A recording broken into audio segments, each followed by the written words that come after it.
which should you visit if you're trying to decide between Bruges, Antwerp, and Ghent? Let's explore and find out. We are in a city today that we've been recommending to our friends for almost 20 years. We first came to Bruges, Belgium 19 years ago, and there were not many tourists here. And those of us who were here, we were all carrying around our paper guidebooks by Rick Steves.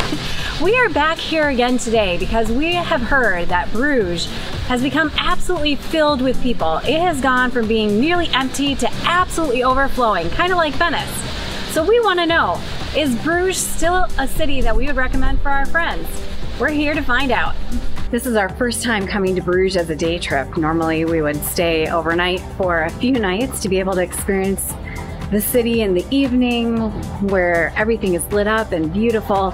It's worth noting, if you do come here as a day trip from Brussels, say, the train station is about 20 minutes outside of the center of Bruges, but it's a really easy, beautiful walk where you go by some river and some swans. I don't think I've ever seen so many swans in one place at the same time in my entire life. And if you're lucky on the way in, you'll even get to see people on a horse tour. We've already seen like 5 horse carriages being driven around.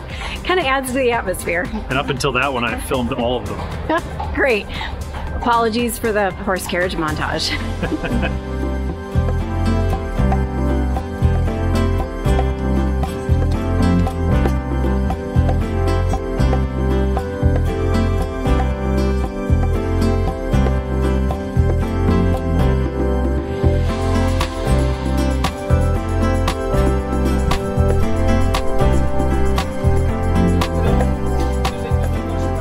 We are about to go in Bruges' Church of Our Lady, which looks like a beautiful church, and from what I remember, it is really large inside. What's notable about this church is that it has a statue done by Michelangelo that left Italy during his lifetime, allegedly the only one to do so. So we paid to go in. All right, let's go.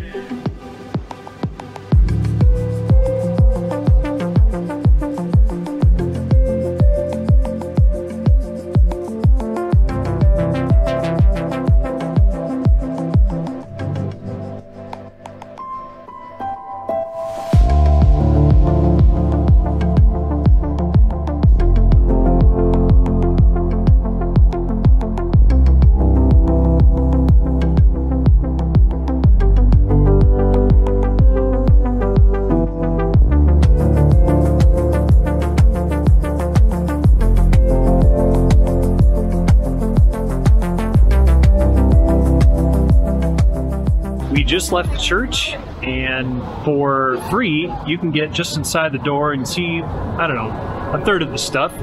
For an additional €7 you can see everything else pretty much, including the Michelangelo statue, which is pretty amazing. At least I've never seen, I think, anything more than just David. It was really neat to access the rest of the church. My favorite part actually wasn't the Michelangelo. My favorite part was these tombs that they had. Oh yeah. And apparently back in the late 1200s and the 1300s, when they buried people, they would paint the inside of their tomb to help them bridge the gap to the afterlife. And they had some of those uncovered, we could see them, and that was really neat. We also were able to see the choir area with some amazing paintings above it, and there were some tombs there as well from 2 rulers from a couple hundred years ago. So all in all, in addition to the Michelangelo statue, I would say that the €7 is €7 really well spent. Everything, by the way, was incredibly well signed in like 6 different languages. Yeah. So you could spend as much or as little time as you want, but I would probably give yourselves 30 to 45 minutes in order to really make the €7 worth it. Sorry about the wind noise that you're probably experiencing today. It is really breezy out. We are about to arrive at maybe the most iconic viewpoint in Bruges, and this is where we're going to expect to see probably a lot of people. Let's see, we're almost at the corner. Okay, so far I'm seeing some people, and Yeah. There's a lot. There's a few more people here than there were 17 or 18 years ago. This is packed.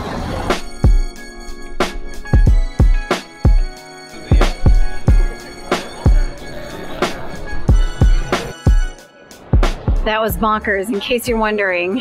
The last time I was here was 2007, and there is roughly like 20 times the number of people that I experienced last time. Holy cats.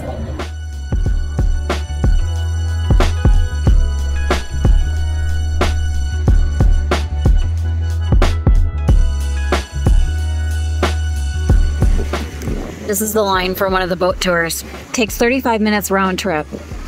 And about 20 people fit in a boat at once, meaning most of these people are waiting an hour for the boat tour.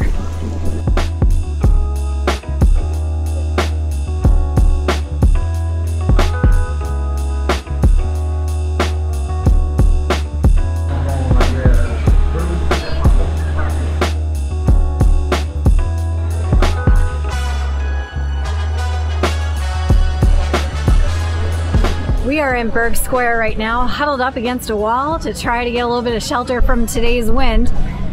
In Burg Square in Bruges, this is where the heart of Bruges was, and in many ways it still is. This is where political demonstrations took place. This is where people gathered together, and they still do. And believe me, they still do.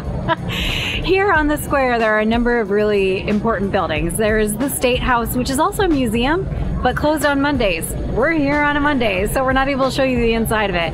There's also a basilica behind me that claims to have blood from Jesus, drops of blood from Jesus inside of it. We've actually been in it before, so we're going to give that a pass this time. We instead paid to go into the church earlier, and we're just kind of hanging out in the square, enjoying the ambiance and doing a little bit of people watching. And again, there's a fair amount of them.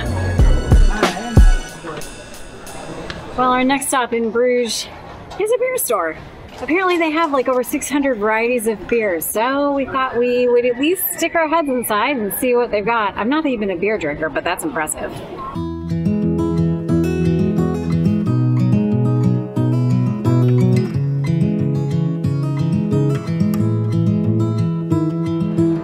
So many beers, so little time. Very sad.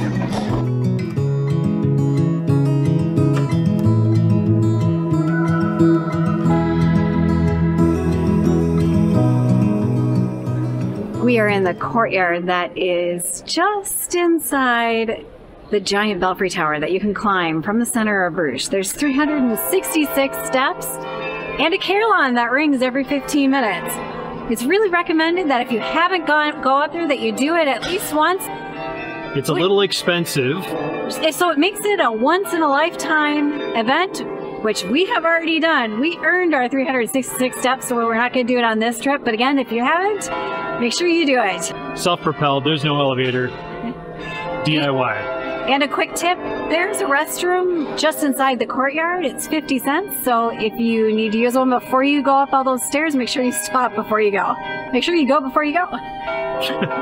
We think we're going to reward ourselves for not climbing the bell tower by seeking out some of Bruges' pretty famous chocolate. Seriously, it's delicious.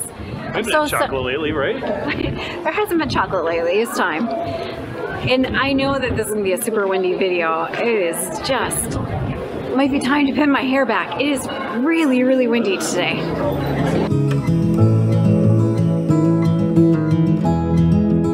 It's kind of hard to see, but this is the line for the horses. The line with the horses ends with the lady in the pink shirt and the white shorts. Look at how many people are waiting.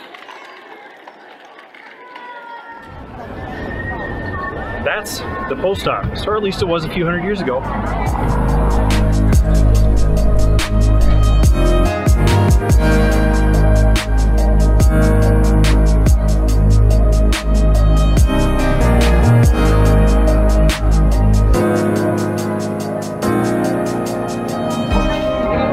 Thank you.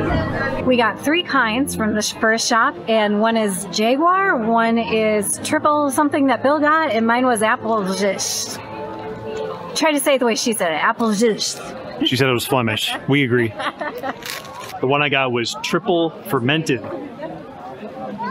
chocolate. Said something about sourdough in the name. All right, we're actually doing 2 stops at chocolate shops here in Bruges. One to return to my favorite chocolate shop of all time. But there's also a newer chocolate shop here that has really unique flavors. So we're stopping there first. These are from the chocolate line. The first one that we're trying is a chocolate that is flavored with apple, praline, and balsamic vinegar. Apple juice. Let's see.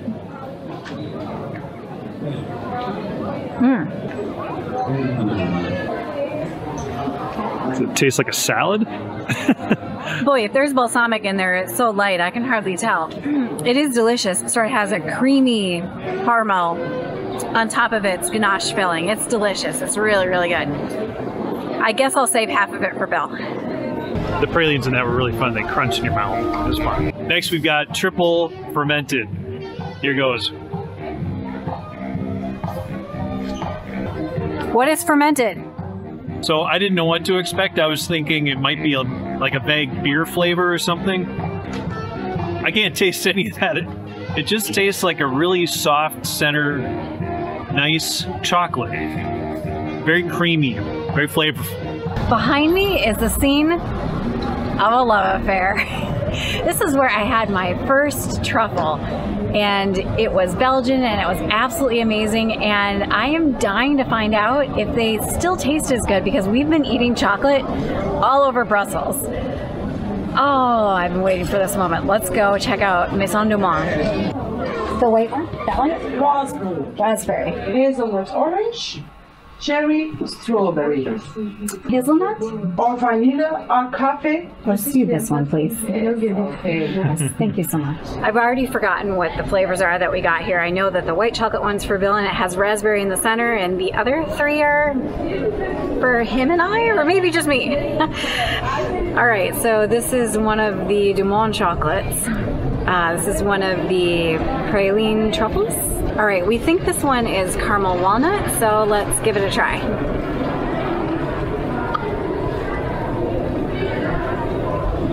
Oh, wow. I want to go back for a box of just these. It has a very hard, dark chocolate shell. It has a white creamy center that's nut flavored, and then a layer of caramel on top. And the way that the crispiness goes against the creaminess of the caramel is absolutely delicious. One of the best chocolates I've had so far in Belgium. Sorry, Bill. No! I can't do it. Okay, I get a tiny little piece. The caramel's almost better than the chocolate, I think. It was really good. Oh my God. If you like waffles and chocolate, boy, do we have the place for you.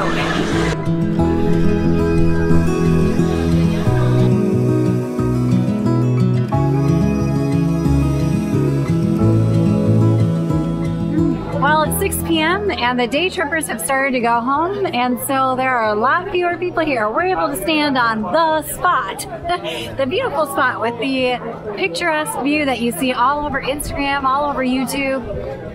And we did not even have to jockey for this. We were just able to walk right up to it. And not only that, the swans have come out to play.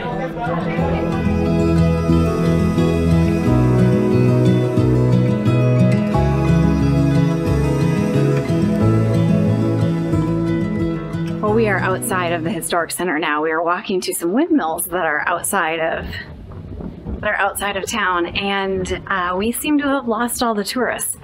It seems like in Bruges, you can basically deploy any skills that you might have gained from visiting places like Venice or Rome, where you leave the central attractions, the heart of the city, and you just go a couple of blocks away from it, and you just lose everybody. Look at this. Not a single person. Nobody. So I'm glad that we can still find some peace here in Bruges. Believe it or not, there's so much interesting and beautiful architecture and scenery here that we actually can't record it all for a relatively short vlog. So we've had to, I guess, self-edit a bit, which is something we don't normally do. How cute is this architecture? All the buildings are like 1-2 stories tall, and they're brightly painted. It's so cute. Just want to squeeze its cheeks. We're here on the outskirts of the old town on a dike. And this dike actually used to be the outside of the city wall. One of the appeals of Bruges is that it's relatively compact and easy to get around in. The whole historic central area of Bruges is surrounded by a moat and a dike with windmills like the one that you can see behind me. There used to be 28 of them around Bruges. Now there's just a handful that you can still walk or bike by.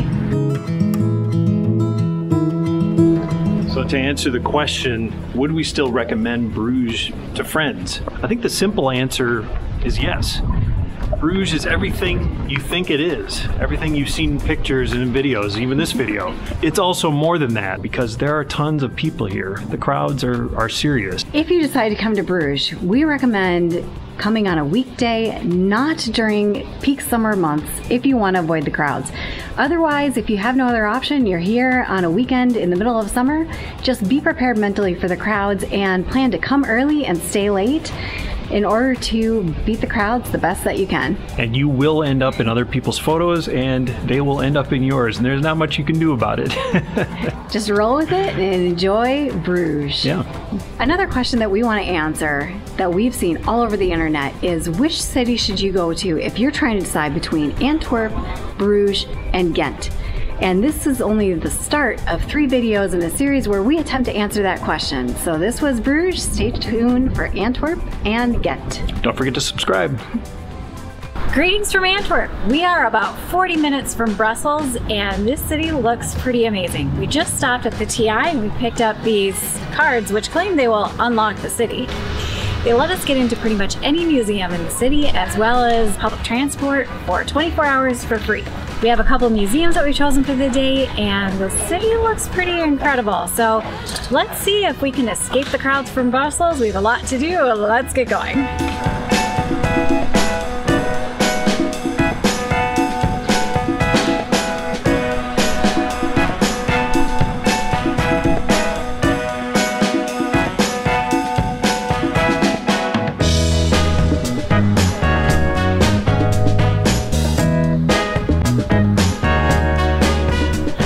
This is the Red Star Line Museum, our first stop today. We learned so much about the pilgrims when we were in Leiden that when we heard that there was a second museum dedicated to people leaving this region and emigrating to the United States, we had to come and find out more. So let's go in and find out more.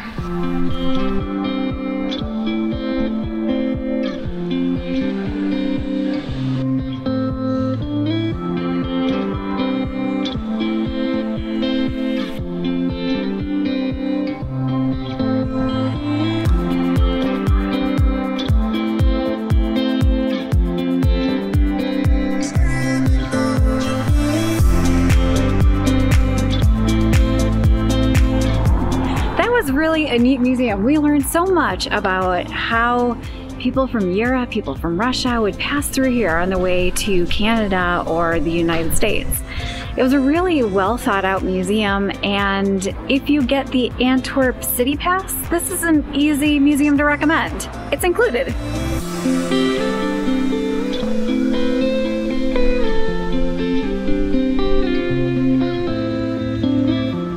Behind me is the Moss Museum. Now, we don't actually have time to go in the museum, but for free, you can go to the top of this enormous building, and there's a wonderful city lookout up there. We're not going to go because we already had a city lookout.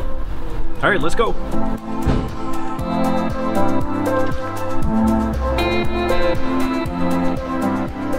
All right, we are at our second museum now. This is the Snijders in Rockox house. Snijders and Rockox house? Maybe they'll tell me how to say it. This is the home of a former mayor of Antwerp, and it's been completely maintained with all period pieces and art, and should be a really interesting glimpse into how people lived at that time. So it's included in our pass.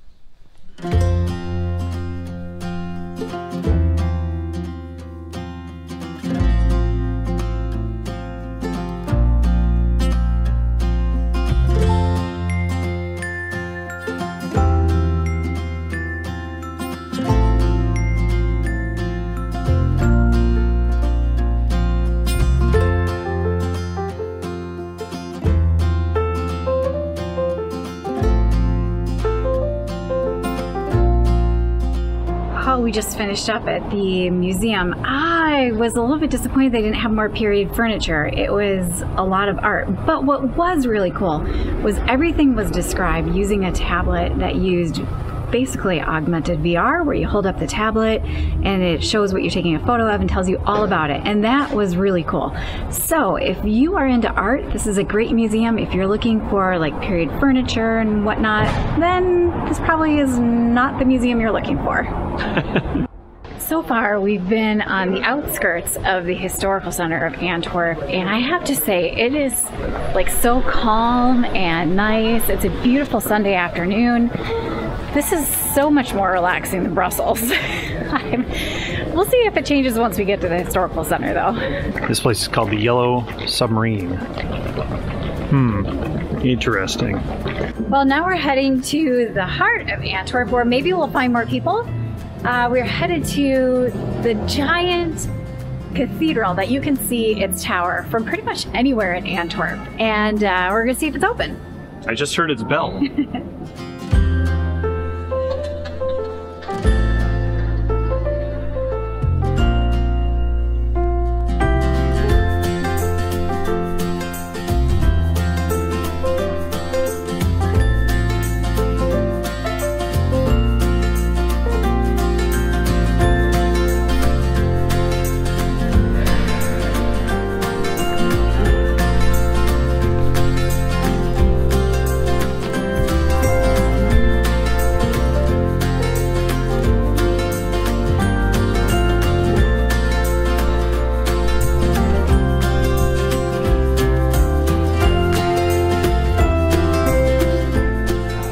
Arched roof trellises are beautiful, and the fact that they have not one, not two, not three, but 4 works by Rubens, who is an incredible painter, is pretty amazing. This church is not cheap to get into. It's 10 or 12 euro on its own, but when you get the Antwerp pass, then it's included. I'm not sure that we would have coughed up the 10 or 12 euro for this just on its own, but once we include it with the other museums, it makes sense. It's kind of an easy decision because of the paintings, because of the work of art, the beautiful interior that this church has. Then I'm glad that we came in.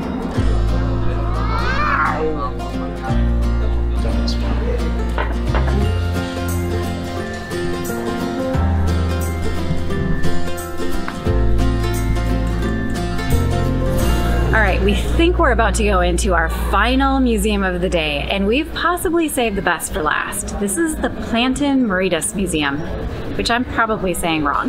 This is a printing press museum, which might sound kind of dull and boring, but this actually is a UNESCO World Heritage Site, and it's the only museum in the world to be an UNESCO World Heritage Site, and it takes up not 1 but 2 UNESCO World Heritage entries. There's one for the building itself, and there's a separate one for all of the archives and the actual printing press. So I'm pretty excited to see this. My grandpa had a newspaper in a small town in Minnesota, so maybe I can connect with my roots here in Belgium. Let's go find out.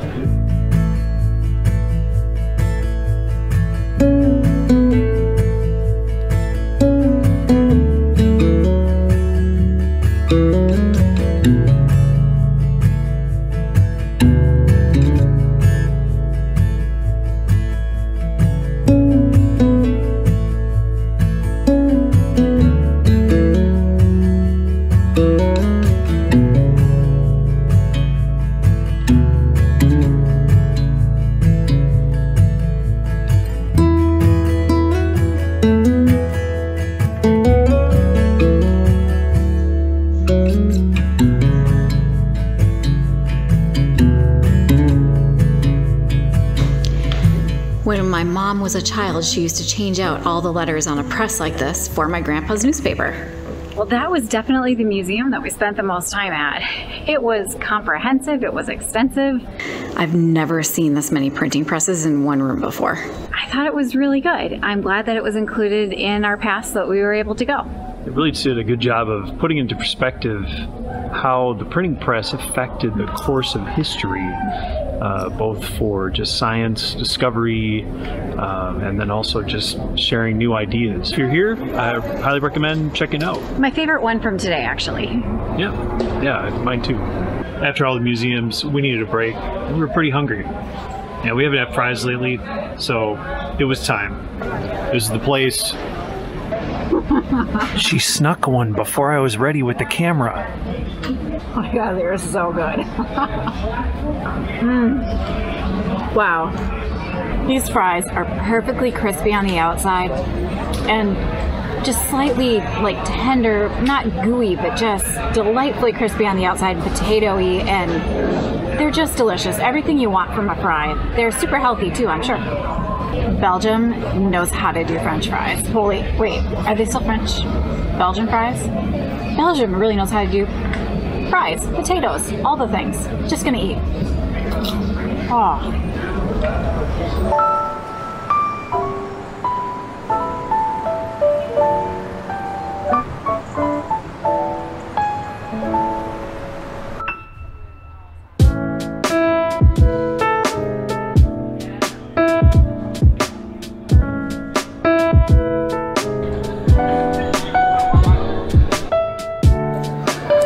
This is Antwerp's main square, and you can see the city hall behind me, but what's more interesting are all of the guild houses that surround it. Those are all the houses that celebrate the tradescraft. And you can tell what the houses are associated with by the gold statues at the top of each house. Now, not all of the houses are original anymore. Most of them have been reproduced, but 3 houses on this square are still original. Houses number 24, 38, and 40.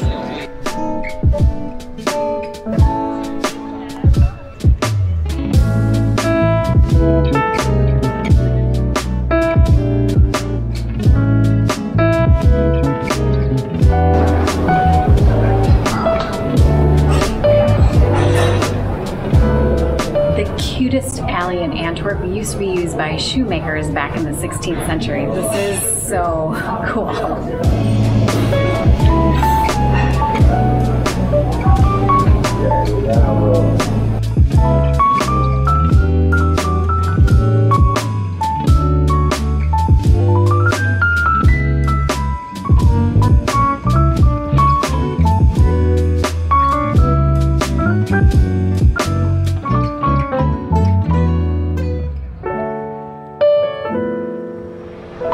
Antwerp is delightful.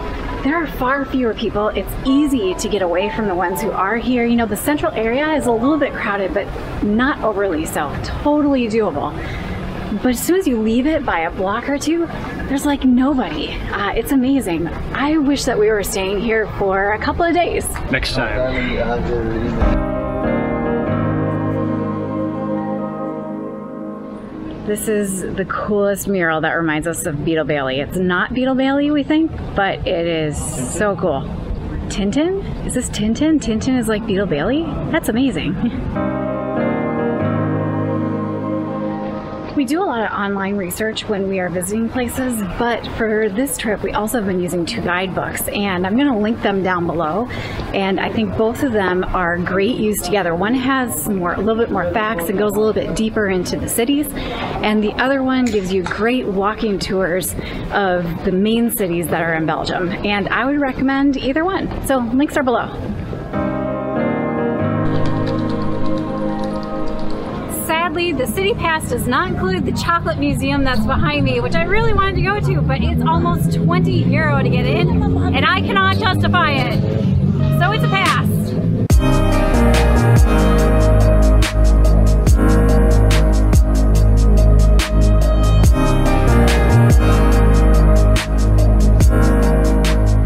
The Antwerp train station is amazing, like incredible.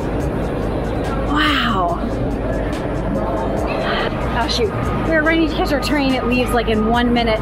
We wish that we had like 3 days in Antwerp. This city was amazing. Don't forget to subscribe.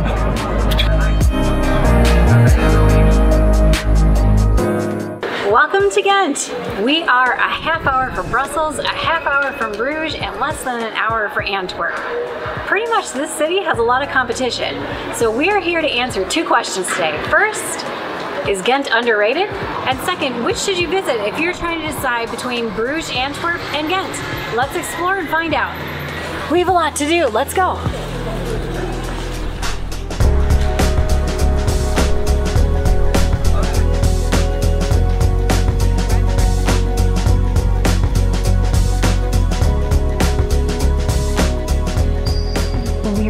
starting our tour of Ghent by going up the Belfry, because what better place is there to start than from a view over the city. We bought our tickets underneath the Belfry, and we have stopped at the first place where we showed our ticket, and now we don't really know where we're supposed to go up. But this room is really beautiful. But where are the stairs?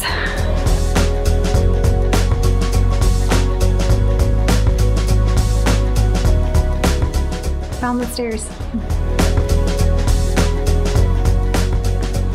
Oh, we made it to the top. The stairs at the beginning were just to fool us. There's actually a lift that takes you to the top of this.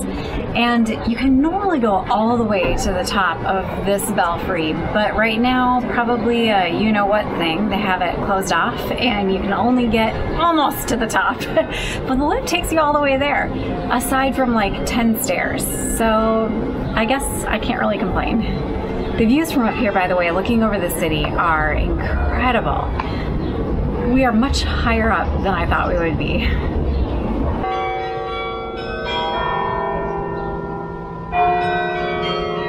That was kind of a somber melody. That's all you get. Pointed at you. Possibly we spoke a little bit too soon about the stairs. There are a bunch going down, and they are small and narrow and not too steep.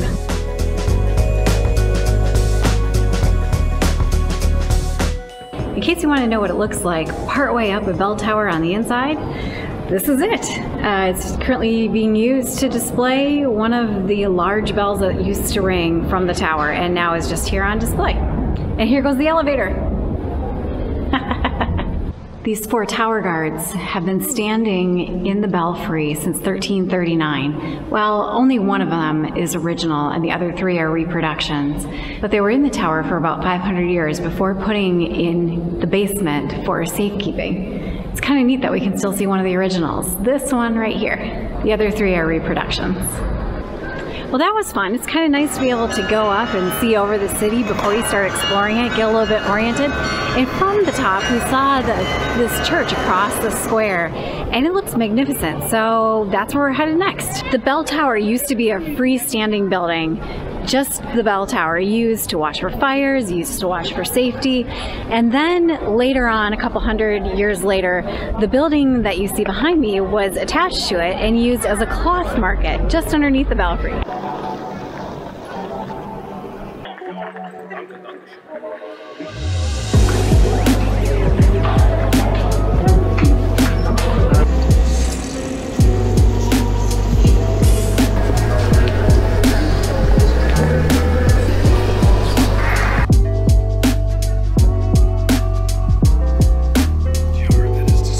With its super high arches and gray and red interior, this reminds me a lot of the church that we went in Bruges.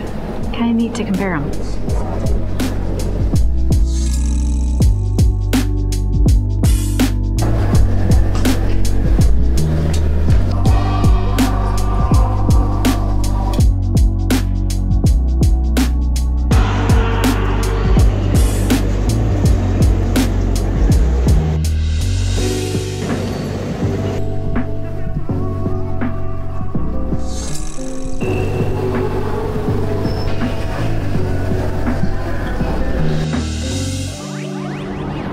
That church was really pretty to walk around. A lot of tourists in there.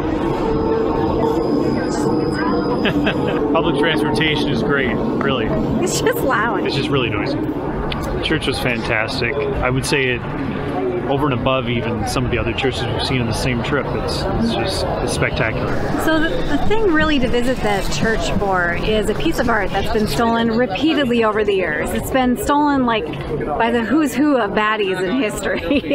Everybody has taken it. It is supposed to be magnificent, and it has a price to match. It's €12.50 just to get in and see it. There's additional things you can do with augmented reality that cost even more. But to be honest, we are choosing to spend our money on other things while we're in Ghent. So we did not pay to see that. We just saw the interior of the church, which was beautiful by itself. All right, well, we are making our way now to Gravensteen, which is the castle that's here in Ghent. And regarding Gravensteen, sure I'm not saying that right. We're headed now to Gravensteen, which you have to make a online booking for. It's probably a you-know-what restriction. So we made one for a time period starting in about 20 minutes, and I hope we make it there because the city is beautiful and Bill keeps wanting to stop and film everything. So we better start now. I hate it when that happens. All right, on our way to Gravensteen, thought we'd just collect some thoughts from Bill. What are your early impressions? It's not as busy as Brussels nor Bruges. Everything's super cute. If it's a little bit underrated relative to Bruges, I don't know why. Hopefully we'll know by the end of the video. Yeah, it's really nice.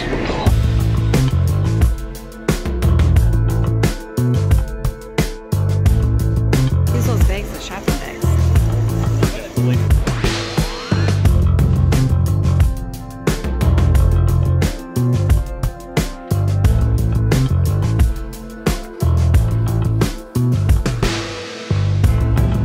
This is Ghent's first fireplace.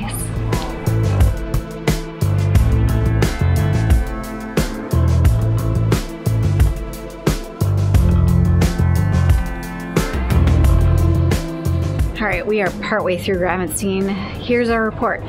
First, we were glad that we had reservations because they were totally sold out for the day. Second, every entry comes with a free audio guide, which gives a very colorful commentary about who built Gravensteen back when it was originally constructed. The recording is done by some kind of comedian. It's clearly scripted, but it's pretty funny.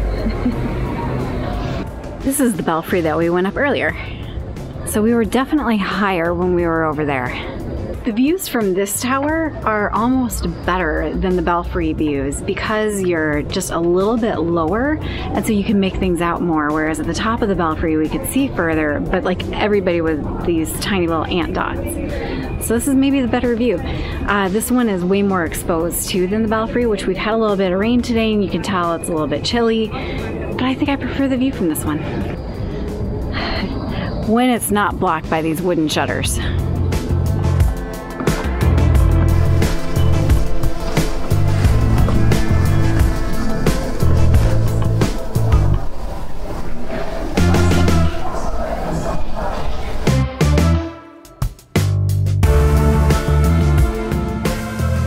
Well, we were just finishing up at Gravensteen.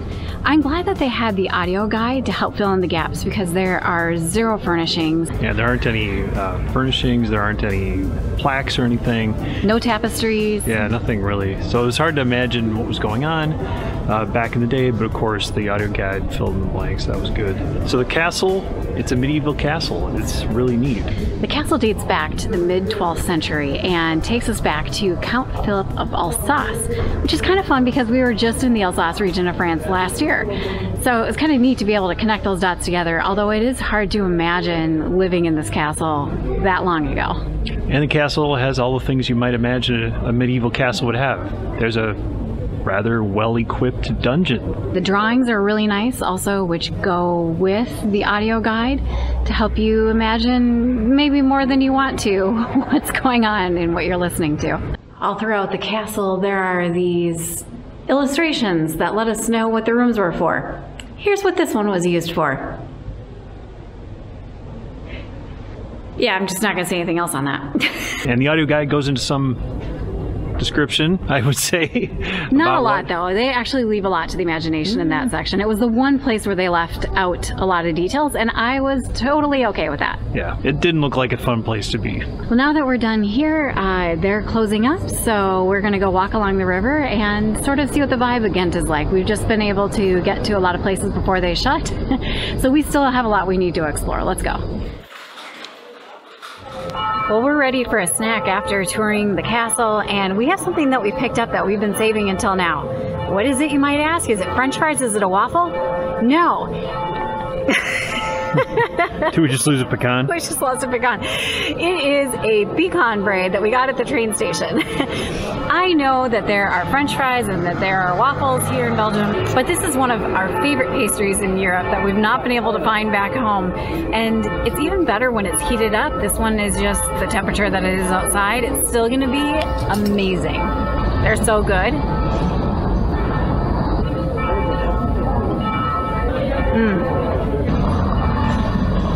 These pecan braids are filled with a gooey pecan goodliness, and the outside is a croissant and there's a caramel glaze on top along with pecans, aside from the ones I dropped earlier. It's delicious. It's so good. These are best found in the train stations, and specifically, it seems in Northern Europe we find them most often. For some reason in the Netherlands and Belgium, but rarely anywhere else. Wait a minute, don't we have them in a France video? Click the link if you haven't seen that yet. It's in Chamonix. This is why we record everything. We can capture on camera when I'm right.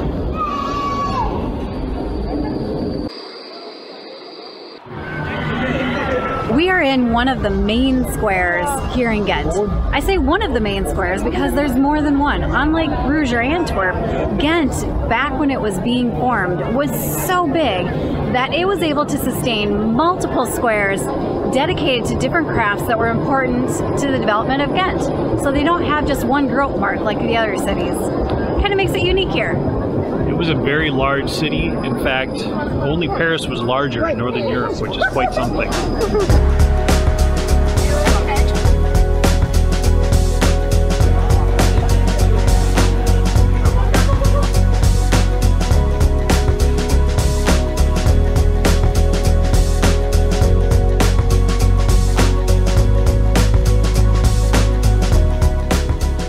Well, we had to come find Graffiti Street, sort of a locally famous street here in Ghent, where people have just permission to graffiti the walls and the ceiling and apparently even the sidewalk. It is utter chaos. Chaos, absolute chaos. And it's fantastic.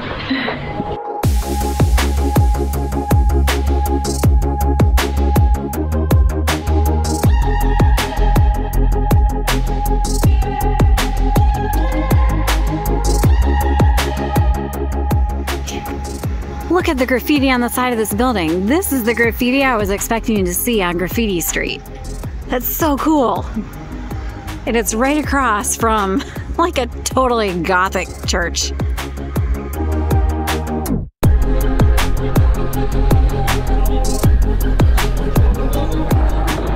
Something we haven't mentioned yet is that we are in Ghent just after their annual music festival. Well, it's normally annual, but they haven't had it for a few years, so this year was apparently rockin'.